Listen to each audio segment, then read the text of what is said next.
গতকালকের আগ পর্যন্ত সব ধরনের আন্দোলনটি ছিল হচ্ছে একটি স্বতঃস্ফূর্ত আন্দোলন। এখনও অনেক জায়গায় স্বতঃস্ফূর্ত অনেক শ্রমিক আছেন, কারণ এটি পেটের দায়। ফলে ক্ষুধা লাগলে অনেকেই আসলে রাস্তায় নেমে আসতেছেন তার পেটের দায়ের কারণে।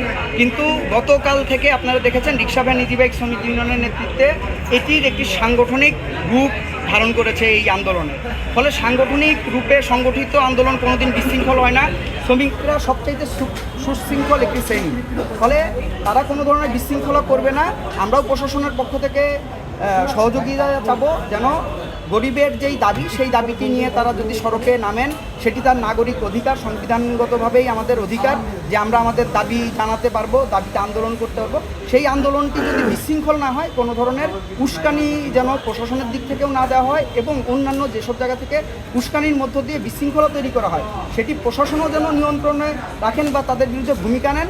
আমরাও ভূমিকা নিব, এবং যদি কোনো কারণে রায় আমাদের বিপক্ষে না আসে তাহলে আমরা আইনগতভাবে ইতিমধ্যেই লড়াইটি শুরু করেছি।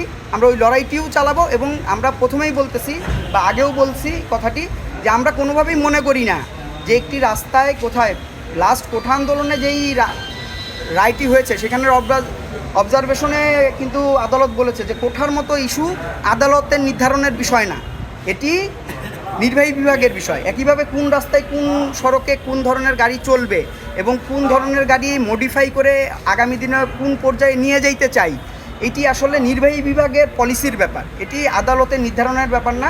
এবং এই যে আদালতকে বারবার শ্রমিকের মুখোমুখি বা বিভিন্ন ইস্যুতে জনগণের মুখোমুখি করা হয়, এটি একটি স্বার্থান্বেষী মহল করে এবং তাদের ভিন্ন একটি স্বার্থজনিত কারণে করে। ফলে আমরা আশাবাদী যে আদালত সেই উপলব্ধিটি আজকে করবেন এবং আমাদের পক্ষেই আদালতের আদেশটি আসবে, আমরা আশাবাদী।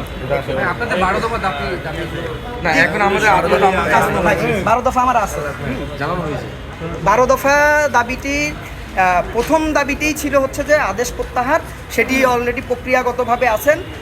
ফলে এরপরে বাকিগুলা হচ্ছে মূলত এটির আমরা স্থায়ী সমাধান হিসেবে বুঝি যে লাইসেন্স, ড্রাইভিং লাইসেন্স, গাড়ির লাইসেন্স, যৌক্তিক রুট পারমিট এবং আপনার নীতিমালা ঘোষণা, এটির আন্দোলন আমাদের চলবে, নিয়মতান্ত্রিক আন্দোলন চলবে। আমরা আলটিমেটামও দিছি যে ফেব্রুয়ারির ভিতরে যদি সরকার এই বিষয়ে উদ্যোগ না নেয় তাহলে আমরা 4 ফেব্রুয়ারি শহীদ মিনারে শ্রমিকদের মহাসমাবেশ করে দেশব্যাপী কর্মসূচি ঘোষণা করি। ধন্যবাদ।